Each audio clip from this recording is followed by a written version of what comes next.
Welcome to Hood Champion.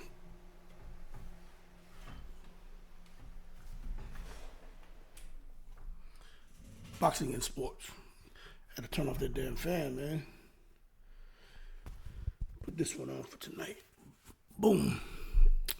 Listen, make sure you leave that donation for that fried rice and chicken wings. Like and subscribe.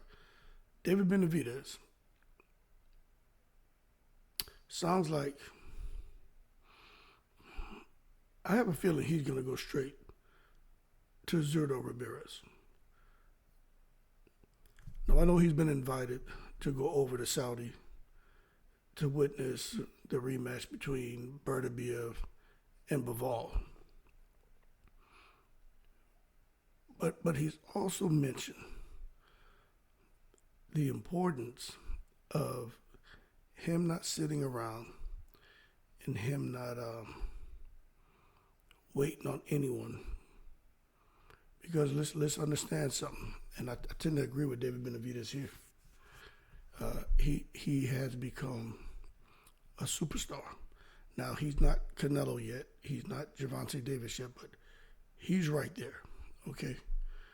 And him at 175, if for some reason it doesn't look like Turkey al-Sheikh, Kinahan, and the powers that be are going to make the fight in a timely manner. Like you looked, Benavidez is fighting right now. He fought yesterday. Those guys are fighting in February.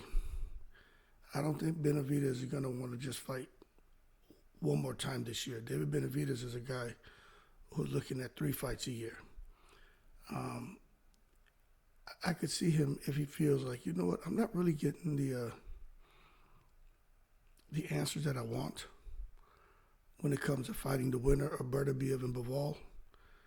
And I could see him saying, look, I believe that I'm equally important than those two. And that being said, I'm going to roll the dice and I'm just going to jump up to Crsrwt and I'm going to face Crsrwt Ramirez. Now, Crsrwt Ramirez is 47 wins, 30 KOs, 1 loss. Now, some would argue, as soon as he stepped up, he fought Bivol, who's elite, he got clipped. But it seems like if anyone fights Bivol or Beterbiev, they're going to lose. But he has a 63% KO ratio. He's about the same size as David Benavidez, David Morrell. But this is what's going to shock you. Is David Morrell had a 79.5-inch reach, I believe it was, or 78.5. David Benavidez reaches 74.5, and Crsrwt Ramirez reaches only 75. So Crsrwt Ramirez and David Benavidez match up really, really good.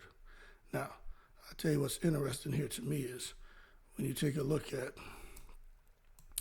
the last time Crsrwt Ramirez fought, he fought in February. So for those of you who are saying there's no way in the world Benavidez could come and fight Crsrwt Ramirez, you're talking about February. Crsrwt Ramirez is queued up to negotiate for his next fight.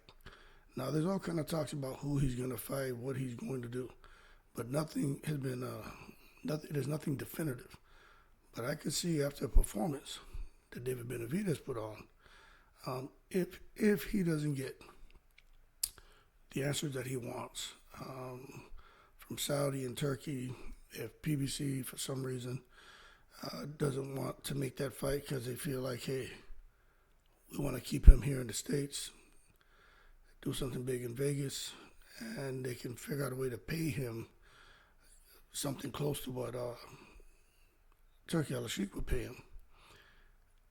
I could see him maybe going that route of facing a guy like Crsrwt. Now, the thing is this. Just me looking at it, I think David Benavidez, I think he would get Crsrwt, but it won't be easy. Now, I have to say this because I'm hard on this trainer, Freaky Maliki. Malik Scott. I got to give him credit, all right? Although he didn't groom Crsrwt Ramirez as an amateur, lead him through the pro ranks to all the success that he's had. He has seemed to have made a difference with Crsrwt transitioning from, 175 up to cruiserweight because he has looked pretty good in his fights, in particular when he was able to go out there and get the decision over Chris Billiam Smith and to get the win over Gula Miriam. I didn't know what Crsrwt was going to show up in those fights, but the bottom line is, Malik Scott is, I think he may have a fighter who actually listens to him. Now, can Malik Scott prepare Crsrwt Ramirez to take on a guy who's going to come straight at him and definitely going to put it on from the first second of the first round? Now, of course, David Benavidez is trying to pace himself more early in the fight, but I don't know just how much bigger Crsrwt Ramirez is than David Benavidez. But what I will say is, skill for skill, I think David Benavidez beats him. But that's not going to be the only thing that's going to drive a win for either fighter. This is something we have to be honest about. And I think David Benavidez should try to do business at 175. I'm being honest with you. This is what I think is going to be the problem. David Benavidez at 175.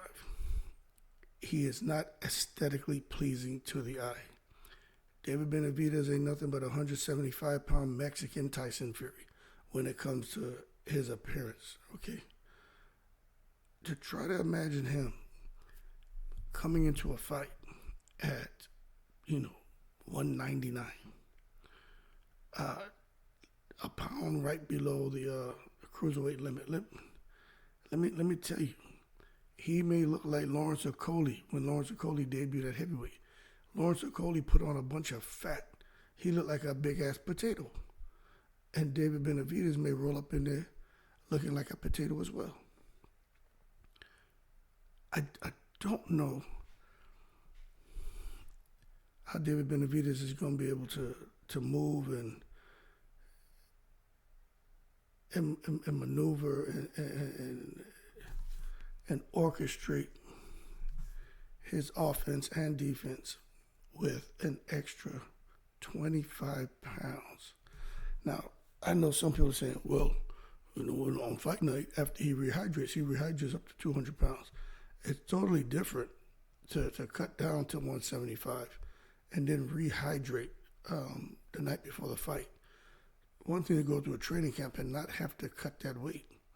And now you come in the ring almost like, not really in shape. So he'd have to hire a nutritionist, dietitian. Definitely need some experts on his team to help bubble up 20 plus pounds to fight at cruiserweight.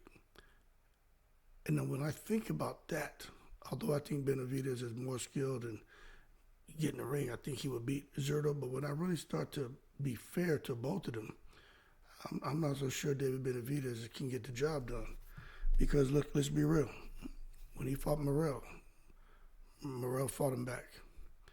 It's just Morrell fought a very good fight and Benavidez was great. The experience made a difference. There was really no one who had a size advantage between the two. They were both pretty evenly matched, except for the reach advantage Morrell had that he didn't really utilize. But for Benavidez to go up now and mess around with Crsrwt, I don't know just how. I don't know how well Benavidez will do pushing back a much bigger man. And I would wonder about his conditioning. Because let me tell you something. Whether you guys want to admit it or not.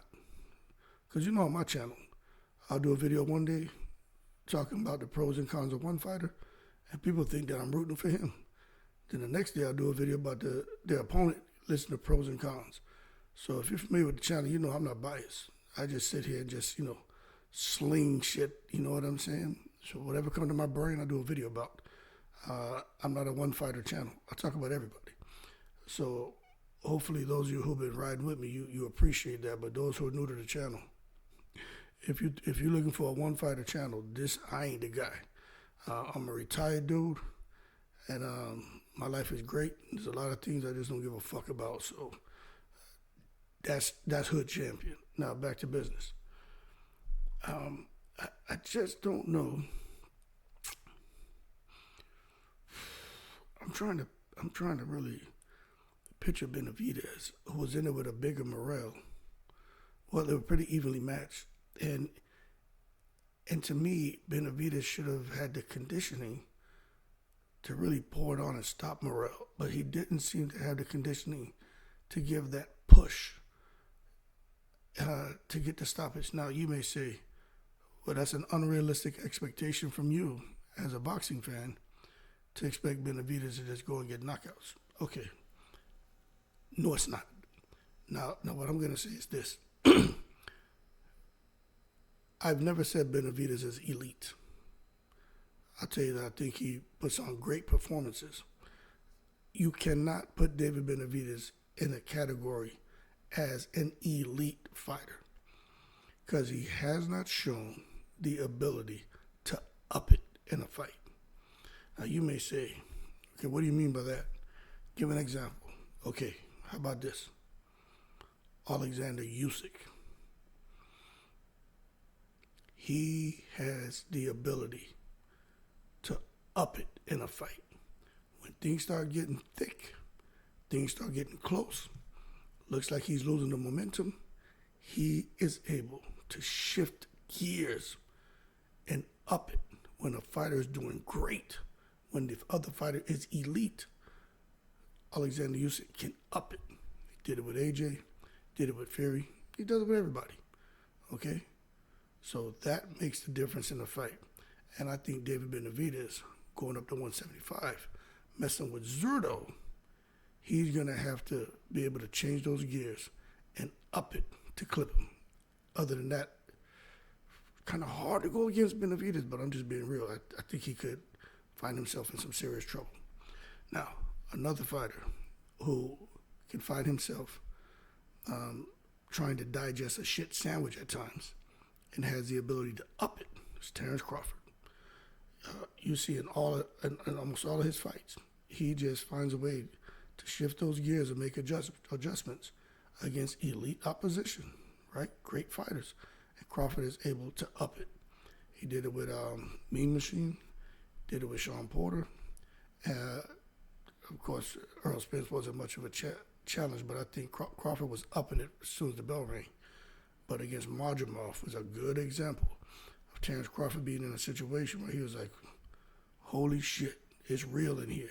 And he found a way to up it and get the victory. Can David Benavidez up it when necessary? Someone said last night he upped it against Morrell. I don't think he ever had to show that he can up it because for the most part, he was dominating from the first round. Morrell got some shots in there. He did. He buckled Benavidez a couple of times. For those of you saying he didn't, no, he did. He did buckle him.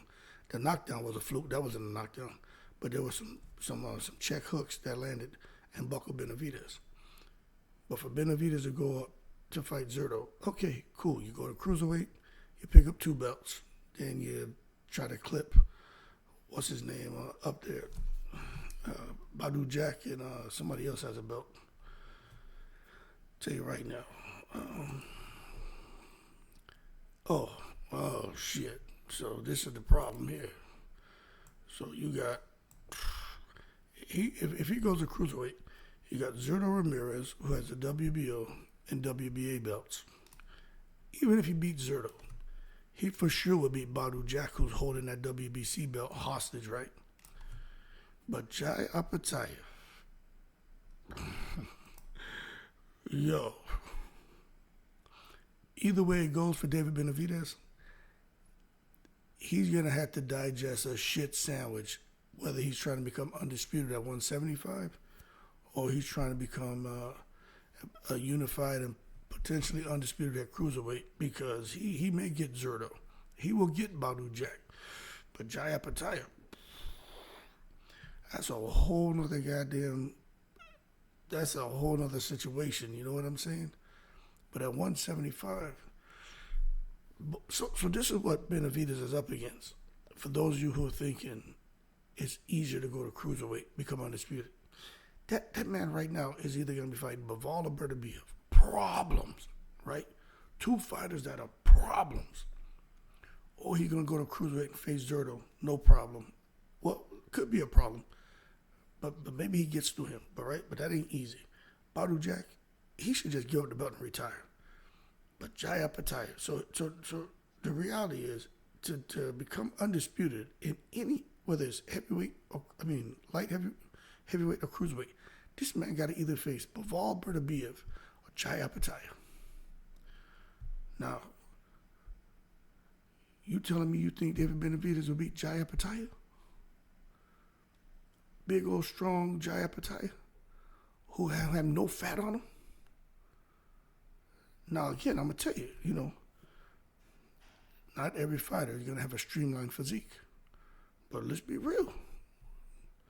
You really think David Benavidez has what it takes to beat Jai Opatai right now? Boy, I just tell you what, David Benavidez, he got to really think about what he's doing, because his next fight could be challenging, not impossible. Crsrwt. If he gets Badou Jack after, very easy. Jai Opatai, problem, unless Jai Opatai moves up. At 175, him and Bivol interested because they sparred before. They got some history. He says he beat the shit out of Bivol. But Bivol right now is fired. I think he's going to come back firing on all cylinders. Very interesting fight. Beterbiev, problem. But you just don't know, because, man, David Benavidez, he's something special about him. He's a special fighter, man. But I don't know if I want to say he's elite, because he hasn't really showed me that he's been able to up it in a fight. If he faces Bivol or Beterbiev or Jai Opatai, he's going to have to up it. If he faces Crsrwt or Ramirez, he may have to up it. The thing is, can he do that against those guys, and especially putting on another 20 pounds? Anyway, he has a lot on his plate. His team has some decision-making to do, and it's not easy. It is not easy. He's in a tough spot, and he's in a great position, but it's difficult because you got to sit there and make a choice. What you gonna do? But Turki Al-Sheikh, I think he's gonna put some kind of offer on the table, because Turki Al-Sheikh ain't into wasting his time. Remember, Turki Al-Sheikh has health issues, so he's trying to make fights, because Turki Al-Sheikh doesn't know when his health is going to just crash. So if he's inviting David over, he's probably looking to make him an offer to face the winner of Bivol and Beterbiev. And hopefully there's no political crap that precludes the fight from being made, so we can see David face the winner, and then we can have him compete for undisputed at 175.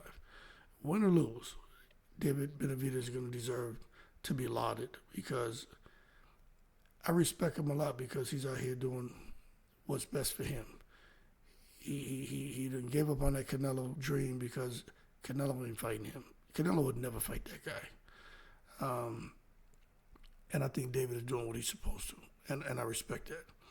But I just know it's not an easy road that this man is traveling. And messing around with Bivol, Beterbiev, and Opatai. Let me tell you, I just don't think, if he could beat all three of them, then that man, he's Superman. He ain't no monster, he's Superman. You know what I'm saying? If he can beat all three of them, then I'm wrong like hell. Anyway, y'all keep cool. Shout out to the veterans, all 7 continents. But I just think right now for David Benavidez, he's in a tough spot. Crsrwt ain't gonna be an easy fight. Opatai ain't gonna be an easy fight.